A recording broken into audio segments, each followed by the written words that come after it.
नरसिंहपुर जिले की तहसील गाटर 12 अंतर्गत ग्राम पंचायत मोहानी में कामतगिरी पीठाधीश्वर जगतगुरु स्वामी राम स्वरूपाचार्य जी महाराज के मुखारबिंद से चल रही श्री राम कथा में श्री कृष्ण जन्माष्टमी के दिन मर्यादा पुरुषोत्तम श्री रामचंद्र जी का जन्म हुआ। धर्म प्रेमी श्रद्धालुओं ने पूजन कर आशीर्वाद दिया। वहीं ग्राम मोहानी में चल रही श्री राम मानस कथा के बीच मीडिया से संवाद के दौरान कामतगिरी पीठाधीश्वर जगतगुरु स्वामी राम स्वरूपाचार्य जी महाराज ने सभी क्षेत्र एवं देशवासियों को आशीर्वाद प्रदान कर सनातन धर्म, गौमाता, हिंदू राष्ट्र, नारी जागरूकता सहित अन्य विषयों पर चर्चा की। संवाददाता ब्रजेश कुमार पांडे की रिपोर्ट। भगवान राम और कृष्ण दोनों ही एक, इसमें किंचित मात्र भी लोगों को शंका नहीं करनी चाहिए। आज राम कथा ही एक ऐसी है जो हृदय परिवर्तन कर सकती है। हृदय परिवर्तन यदि हो गया तो राष्ट्र में एक अभूतपूर्व परिवर्तन हो जाएगा। आज जन जन में जो वैचारिक प्रदूषण हो रहा है उसका मूल कारण है संस्कारहीनता। और संस्कार धन से नहीं मिलता है, संस्कार किसी पद को पाने से नहीं मिलता है।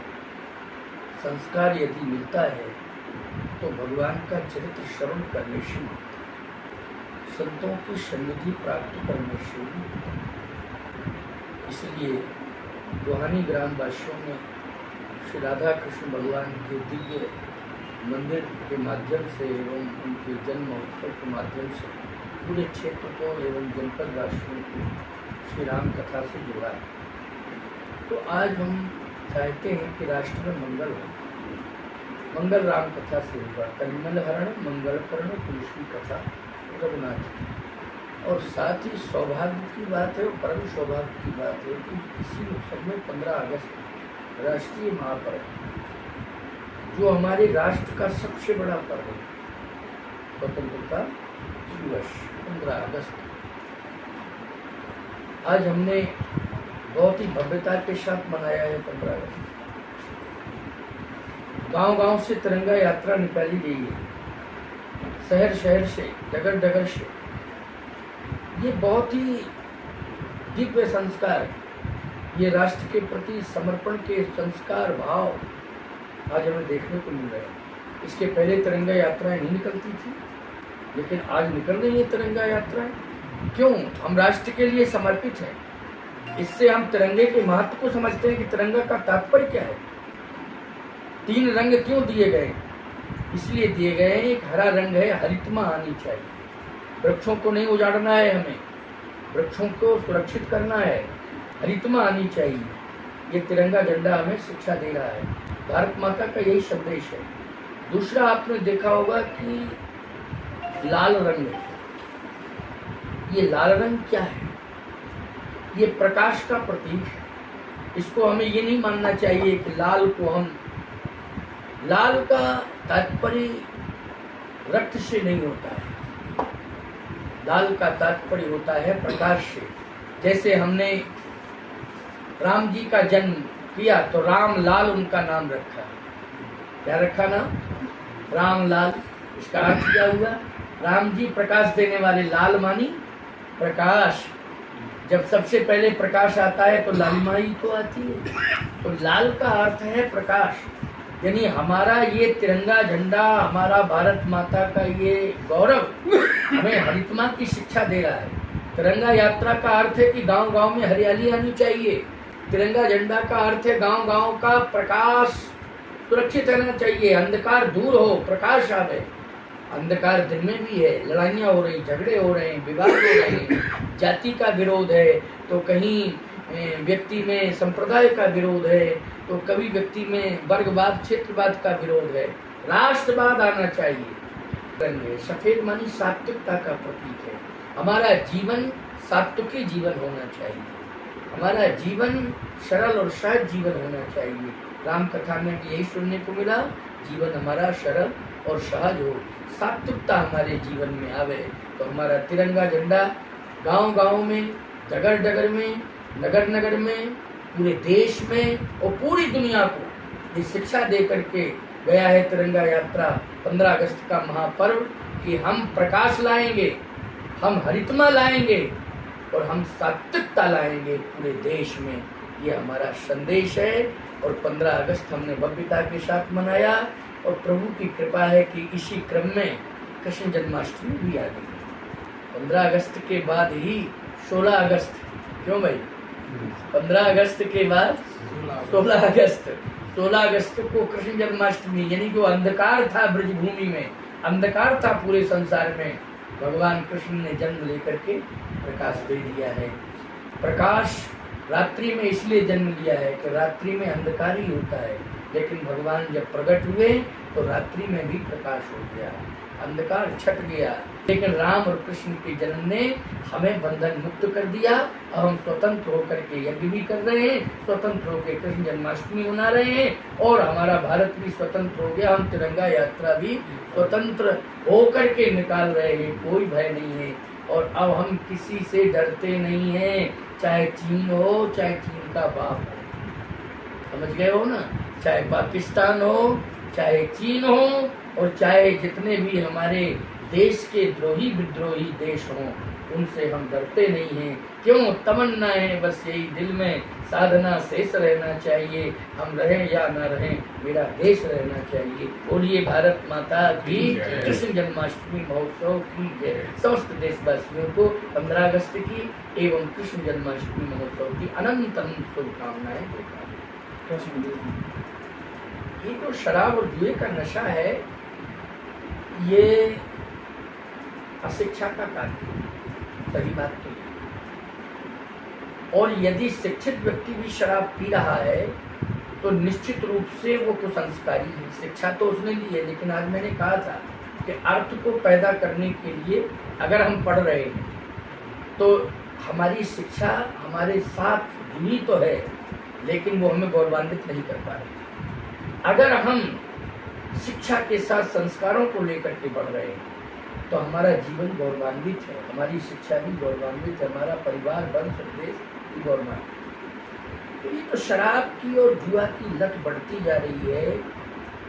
एक तो उन लोगों में ज़्यादा है जो अशिक्षित हैं और कुछ शिक्षित लोगों में भी ये कमी आ रही है।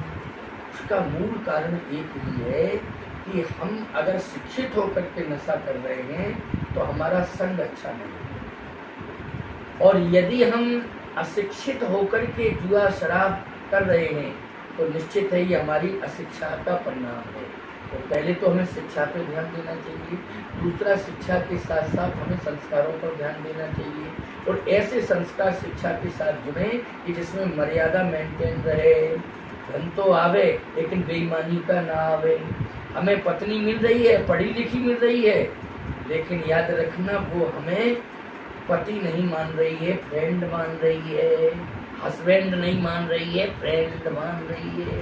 पति नहीं मान रही है, वो तो हमें कमाने धमाने वाला एक पुरुष मान रही है। तुम कमा के लाओ और हमको दो, हम खाएं और आराम से रहें, क्योंकि मेरे बाप ने 25 लाख 30 लाख दिया है। ये भावना है। इसलिए पहली बात तो यह है कि नारी को अगर अपना सम्मान सुरक्षित करना है तो बिना दहेज की आवे। पहली शर्त रखे वो कि उस परिवार में मेरा विवाह होगा जो परिवार दहेज मांगेगा नहीं, इच्छा से उसे करोड़ों मिल जावे। लेकिन यदि कोई मांग के पैसा लेता है तो ऐसे घर में मैं विवाह नहीं करूंगी। ये किसे संकल्प लेना है?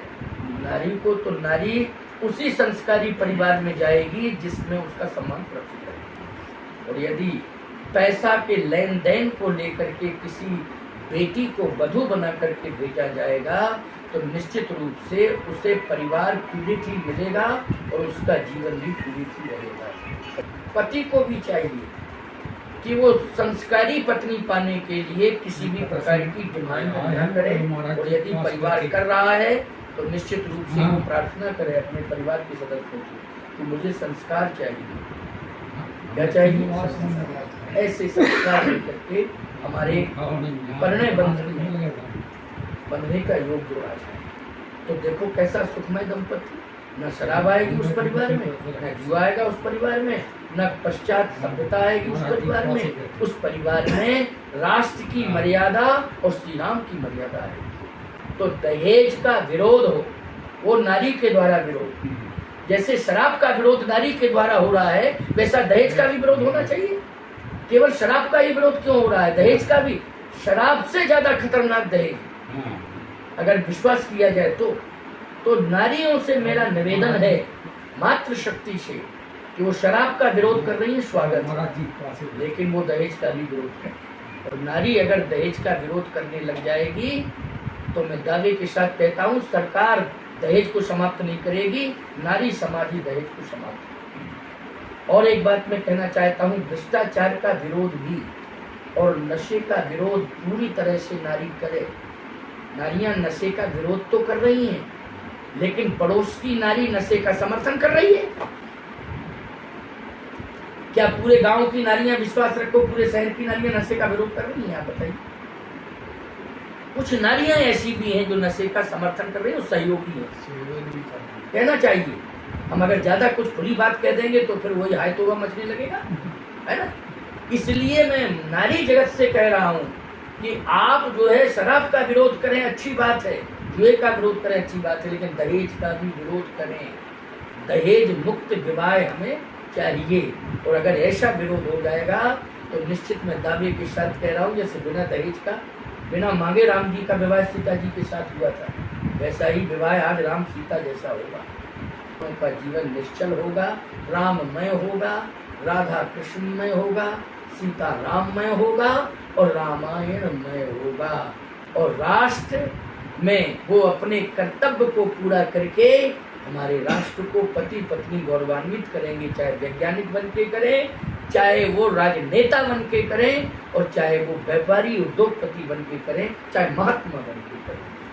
देखो, अगर सरकार ये दबाव बनावे लोगों पर कि तुम घर में जो माँ बैठी है उसकी सेवा करो, तो मैं तो ये समझता हूँ कि वो हिंदू ही नहीं है जो दबाव में माँ की सेवा करे। माँ की सेवा श्रद्धा से की जाती, सहज भाव से की जाती, इसमें दबाव। और यदि कोई दबाव में बच्चा माँ की सेवा करे और बाप की सेवा करे तो माँ बाप हृदय से स्वीकार नहीं करते कि तुम दबाव में कर रहे हो। कुंठा रहती, हमेशा कुंठा रहती। कहने का तात्पर्य मेरा यह है, श्रद्धा से सेवा। ऐसे ही गौ माँ की सेवा किसी सरकार के दबाव में नहीं होनी चाहिए। ये स्वयं प्रत्येक हिंदू परिवार का कर्तव्य है कि वो सेवा होनी चाहिए। अब समस्या एक बात की आ रही है, उसका मैं समाधान दे रहा हूँ। हिंदू परिवार का परम कर्तव्य है कि इतने प्रकार की माँ की सेवा होनी चाहिए। जन्म देने वाली माँ, गौ माँ, भारत माँ, पृथ्वी माँ, गंगा माँ, नर्मदा माँ, इनकी सेवा। नर्मदा माँ की कैसे सेवा करोगे? वहाँ जाइए, स्नान बाद में करिए, पहले सफाई करिए। परिवार बढ़ गया है, जगह का अभाव है, तो पूरे हिंदुओं का ये कर्तव्य कहता है कि गांव में एक गौशाला खोलें गांव की, और पूरे गांव की गंगे उसमें रहें। और पूरा गांव जो है, मैं कहता हूँ कि एक बार नर्मदा के तट पर दान मत करना, एक बार मंदिर निर्माण में दान मत करना, लेकिन अपने गांव की गौशाला में गौओं के लिए दान बस करना और उनका पालन पोषण और सुरक्षण संरक्षण बना रहे। अगर हर गांव का व्यक्ति जिम्मेदारी ले लेगा तो गायें सड़क पर नहीं भटकेंगी, क्योंकि हर गांव अपनी गायों को सुरक्षित कर रहा है। और ऐसा नहीं है कि गायें हमारी चीन से आई हैं, अमेरिका से आई हैं। बोलो भाई, भारत की हैं, भारत के गाँव की हैं। बोलो, है कि नहीं? भारत की और भारत के गांव की। भारत के हर गांव में गौशाला खुलनी चाहिए। सरकार जितनी मदद कर सके करे, लेकिन हम प्रत्येक हिंदू जो है सबसे पहले सभी प्रकार के दान करें, लेकिन सबसे पहले गौ दान करें, गौ के लिए दान करें। और यदि इस गांव के सभी लोग मिलकर के सेवा अपने गांव की गौओं की करेंगे तो गायें कभी सड़कों पर नहीं घूमेगी, सुरक्षित रहेगी। इसलिए मैं कहता हूँ कि सरकार से जो मांग रहे हो मांगते रहो। सरकार तो कभी कभी बहरी बन जाती है, सुन लेती है, इस कान से निकाल देती है, और कभी कभी तोहफा छोड़ देती है सरकारें हैं। लेकिन हम लोगों का दायित्व है, इसका दायित्व है हम लोग। वृद्धा पेंशन की अपेक्षा हम करते हैं कि हमें, हमारे माँ बाप बूढ़े हो गए हैं, उनको सरकार पेंशन दे। नहीं, हमें अपेक्षा नहीं करनी चाहिए। हम स्वयं श्रम करके अपने माँ बाप की सेवा करेंगे। हम आशान्वित नहीं रहेंगे कि सरकार के द्वारा उन्हें वृद्धा पेंशन सरकार को देना हो सहज में दे, लेकिन माँ बाप ये इंतजार करें कि महीना कब आएगा और कब हमें वो मिलेगा। ये गलत हो रहा है, ये गलत है। हमारे देश में वृद्धाश्रम भी नहीं खुलने चाहिए। हर घर वृद्धाश्रम हो, हर घर वृद्धाश्रम हो। वृद्धों की सेवा घर के अंदर होनी चाहिए और हर गांव गौशाला। अगर हर घर नहीं बन पा रहा है तो हर गांव तो गौशाला बन ही सकता है। समूह के साथ गौ की समस्या का समाधान किया जा सकता है, लेकिन वृद्धाश्रम तो बनना ही नहीं चाहिए।